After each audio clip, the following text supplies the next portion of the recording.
Hello everybody, welcome to the Old Gold and Black for this final video of the 2018-19 season. The season ended yesterday in effect with the Champions League final, or what felt like the Premier League Asia Trophy final. It was a really poor final. The Premier League has to be at blame for that, for ending the season so early. Obviously, they couldn't have predicted that 4 teams were going to get to European finals, but it was a really disappointing end to what has been a fantastic Champions League this season, and unfortunately Spurs fell short. Credit to Liverpool in the end, they did the job, but it wasn't a great final. And I was quite glad in the end as well that it wasn't defined by that penalty in the first couple of minutes, because for me it wasn't a penalty, although of course the rules nowadays state that it is.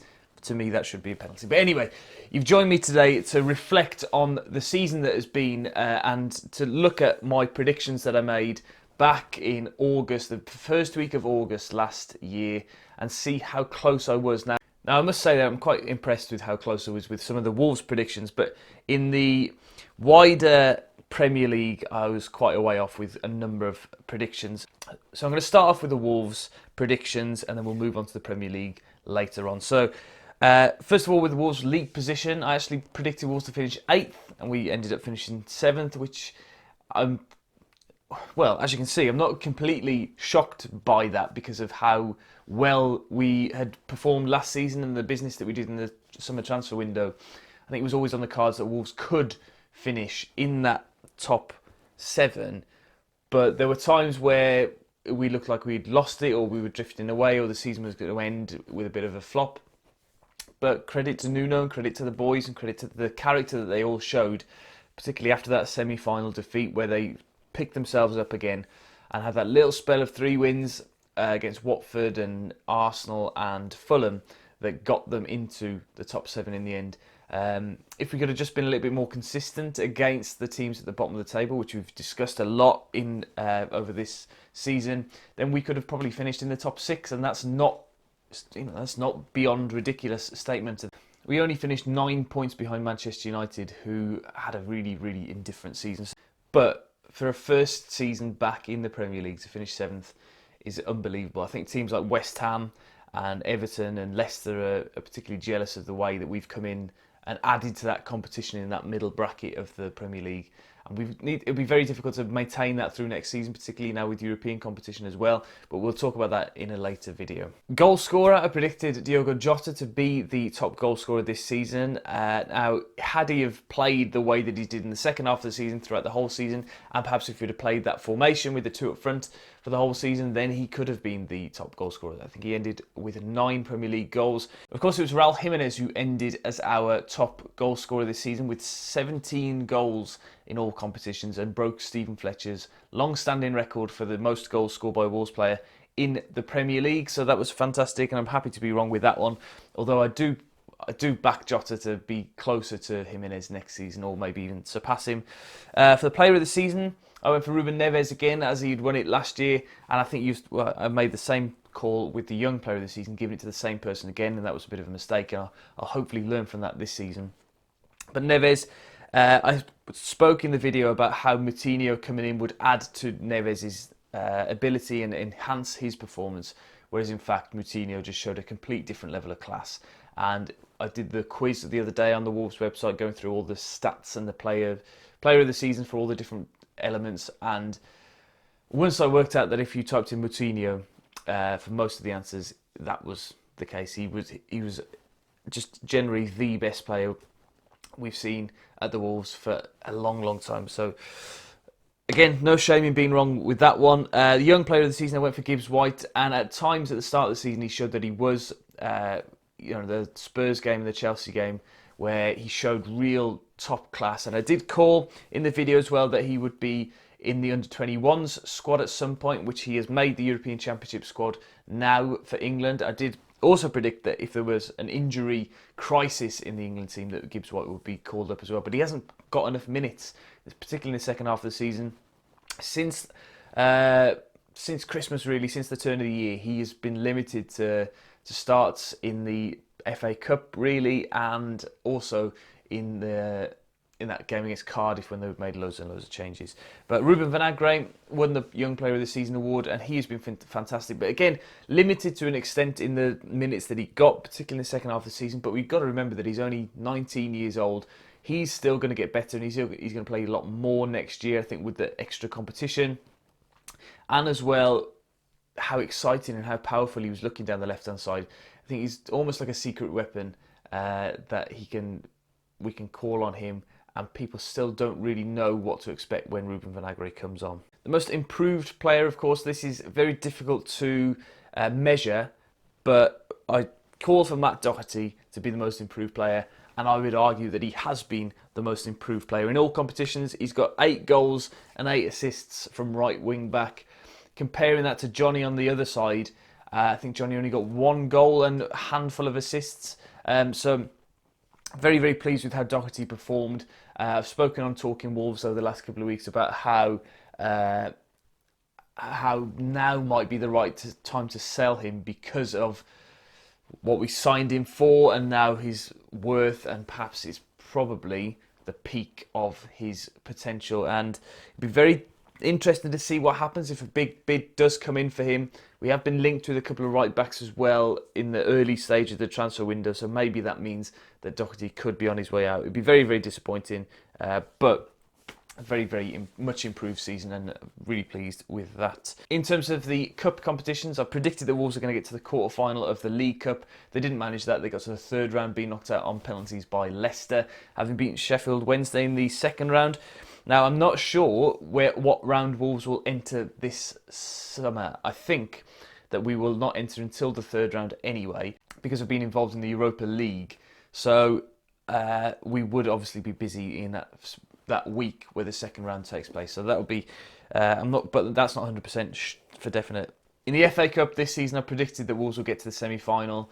Had I known the route that we'd take to the semi-final and who we would to play in the semi-final, I think I would have predicted to get to the final. And we were so close to the final, and it still hurts to talk about and to reflect on. But really, it was the catalyst for that last tiny section of the season. That defeat and that heartbreak spurred the players on to make sure that they guaranteed 7th place, and really, really pleased in the way that they did react to that, apart from the Southampton game, but that was completely understandable.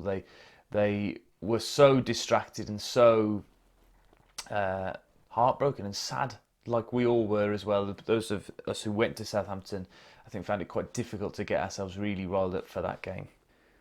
And the biggest win of the season I predicted to be against Huddersfield at home in about November. We just played. My reasoning behind that was because we played Tottenham and Arsenal 2 weeks before, and I was expecting to be really tough games, really difficult games, and that we'd be able to come back to Molineux after having played Arsenal away and the shackles were off against a really poor Huddersfield team.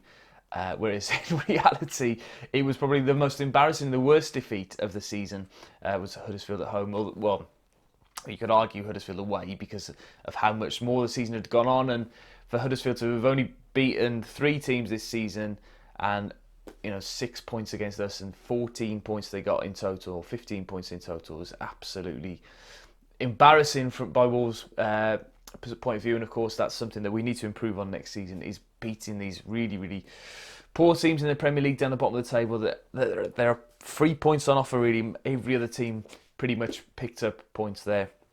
And in actual fact, the biggest win was against West Ham at home, 3-0 win, and the most complete and dominating performance from a Wolves team that I've ever seen in the Premier League. Just free-flowing. We struggled to break West Ham down in the first half. It was 0-0 for a long, long time, and then goals from Saïss and Jimenez managed to pick up the 3 points, and a really, really big victory. Fabianski, in fact, I remember had his hand or something at one point. He was keeping Wolves away until that point, and then they all sort of crumbled very, very quickly. Then it was when there was all the argument about Arnautovic and whether he was going to be staying or whether he was going to be moving on to China, and that was the first game that he played, and he looked terrible. So the biggest defeat of the season I predicted to be Liverpool away in the last game of the season. We'll come to my Premier League predictions in a minute, but I did predict that Liverpool would be playing for something on that last game of the season and that we wouldn't.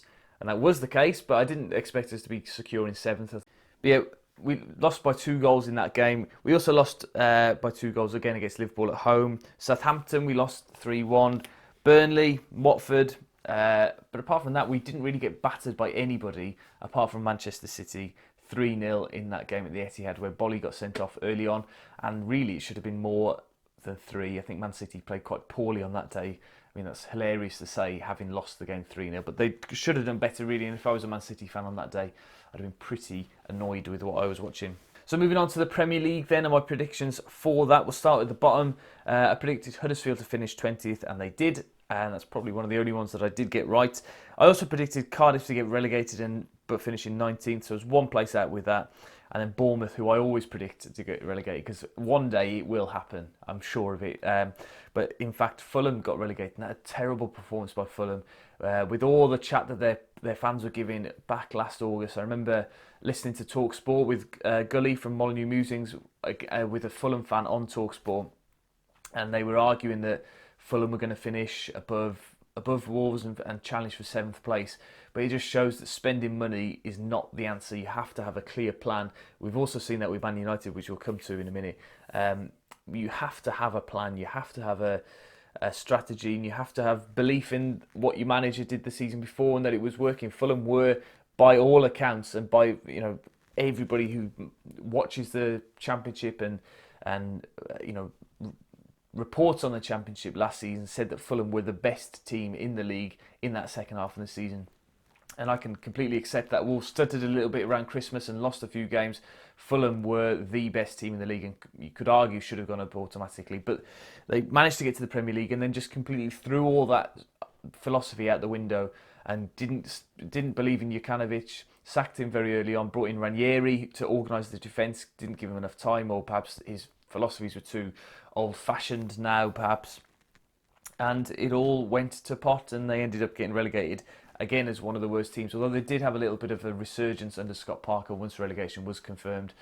But another really, really poor performance. So then the top 6, I went for Chelsea in 6th place, and they of course finished 3rd in the end.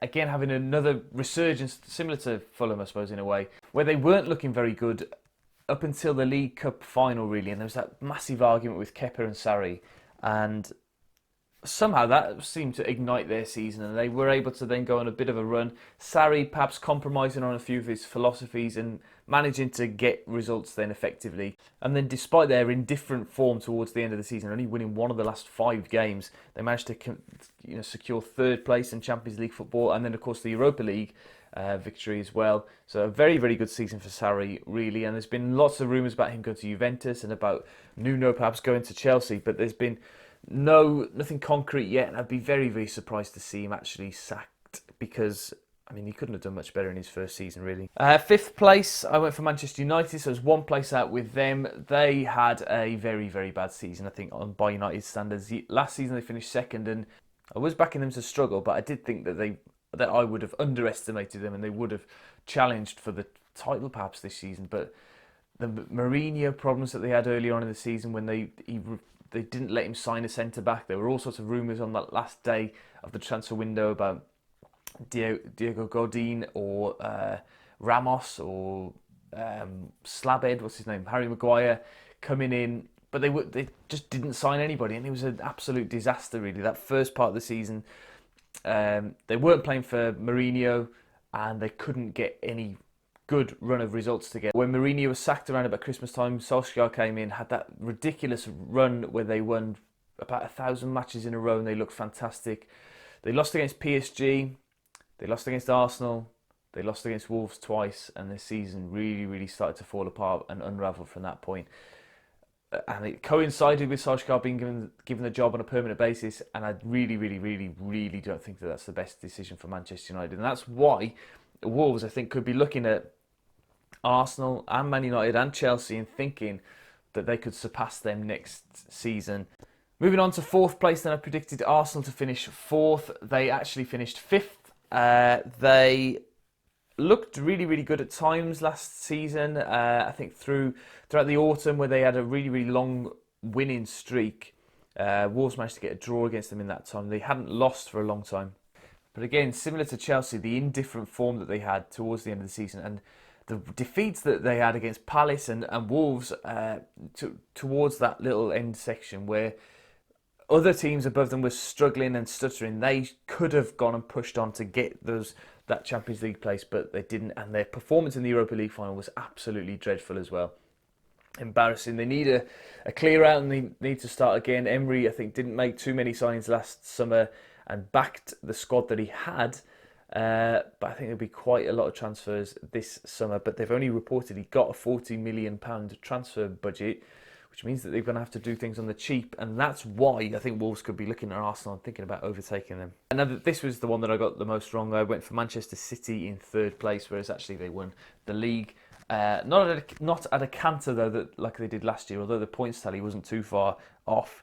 But they won 14 games in a row at the end of the season to secure the Champions title. But yeah, I think they'll be kicking themselves about the Champions League, particularly watching the final last night. I think that Manchester City would have given Liverpool a lot to worry about, and Liverpool were not looking on the pace. But Man City winning the League Cup and the FA Cup and the Premier League to become the first team to win the domestic treble, and the first team to win back-to-back Premier Leagues for 10 years as well. And I'm probably going to be predicting them to win the league next year. I've learnt from my mistake, although Liverpool did a fantastic job in challenging them.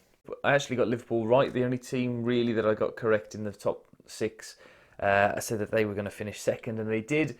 And you could argue that they should have won the league. They had a massive lead at one point. They had a 10-point lead around Christmas time, just before City beat them at the Etihad. But it was the draws, the 7 draws that they had in comparison to City's 2, and that's why they won the league. And to think that Man City drew against Wolves as well, in only 2 of those draws, that's a fantastic achievement by Wolves. So yeah, a great season by Liverpool in comparison to last season. I did say about Alisson and Van Dijk making a difference of about 10 to 15 points. It was actually 24 points, I think it was, that they gained on last season. That's a magnificent achievement by them, and if they continue to build on it next season, they've got their trophy, of course, last night in the Champions League, and they've got to take that positive outlook into the Premier League next year and challenge again.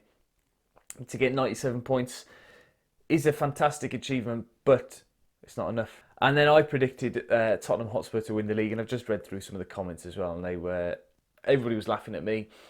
They were in the title race until March, and it was in their own hands at one point. Had they have beaten Burnley, which they didn't. If they'd have beaten Burnley, it would have been in their own hands because they still had City and Liverpool to play. If they'd have won those 2 games, they would have won the title. But they would have taken a Champions League final at the beginning of the season. A magnificent achievement by them to get that far in the competition.